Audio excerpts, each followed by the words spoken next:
অভিনয় শিল্পীর আজকের এই প্রোগ্রামটা সত্যি প্রশংসনীয়, কারণ এত অল্প সময়ে একটা নতুন কমিটি এসে এত সুন্দর একটা আয়োজন করেছে। আমি বলতে চাই যে এটার জন্য ওনারা অবশ্যই প্রশংসার দাবিদার, আর আমি তাদের অবশ্যই শুভেচ্ছা জানাবো এবং তাদের সফলতা কামনা করি, যেন তারা আরও যতটুকু সময় এই মানে অবস্থানে থাকবেন, আরও আমাদের জন্য আরও কিছু ভালো কিছু ভাববেন এবং সেটা ইমপ্লিমেন্ট করবেন। অভিনয় শিল্পী সংগঠনের যে পরিবার, সে পরিবারটা বলতে আমি বুঝাই যে এইরকম যে আসলে একটা অনুষ্ঠান তারা ক্রিয়েট করছে, এর মাধ্যমে আমরা সবাই দেখা হচ্ছে, বন্ডিং হচ্ছে, প্লাস আমরা একটা লম্বা সময় যখন অভিনয় করি বা শুটিংয়ের মধ্যে থাকি, তখন কিন্তু এমনি আমাদের একটা আলাদা সম্পর্ক তৈরি হয়।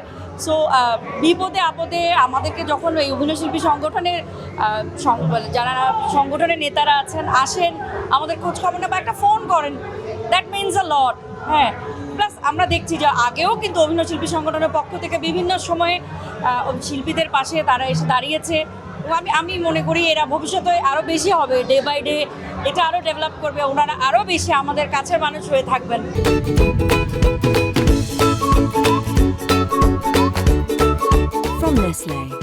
বিভিন্ন সাবজেক্ট নিয়ে যখন কোনো নাটক হয়, তখন ওই নাটকটার কোনো যদি ধর্মীয় অভিব্যক্তি কারো কাছে ভালো না লাগে, সেটাকে আসলে আমি বলবো এটা যার যার দৃষ্টিভঙ্গি, কিন্তু এটা তো একজন অভিনেতা বা অভিনেত্রী অবশ্যই তার দায়িত্ববোধ আছে, সে চিন্তা করবে যে এটা করার পরে কী ইম্প্যাক্ট হবে।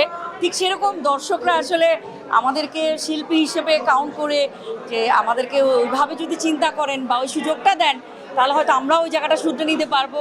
এবং বিভিন্ন সময় এরকম হলে কিন্তু দেখা গেছে যে আর্টিস্টরা কিন্তু ক্ষমা চেয়েছেন, যে তা কখনো দর্শকদের কাছে সেটা খারাপ লাগলে। তা আমার মনে হয় যে এটা নিয়ে আসলে ট্রান্সপারেন্ট থাকাই ভালো। বর্তমান সময়ে অবশ্যই আর্টিস্ট অনেক সম্মান পাচ্ছেন, সব জায়গাতেই তাদের ডাকা হচ্ছে, তাই না? এটা আমি বলবো এটা সম্মানের বিষয়। আপনারাই দেখতে পাচ্ছেন, রাজনীতি বলেন, অনুষ্ঠান, ওপেনিং, গভর্নমেন্টের বিভিন্ন অর্গানাইজেশনের প্রোগ্রাম, সব কিছুতেই তো যাচ্ছে। আমি তো বলবো সম্মানই পাচ্ছে।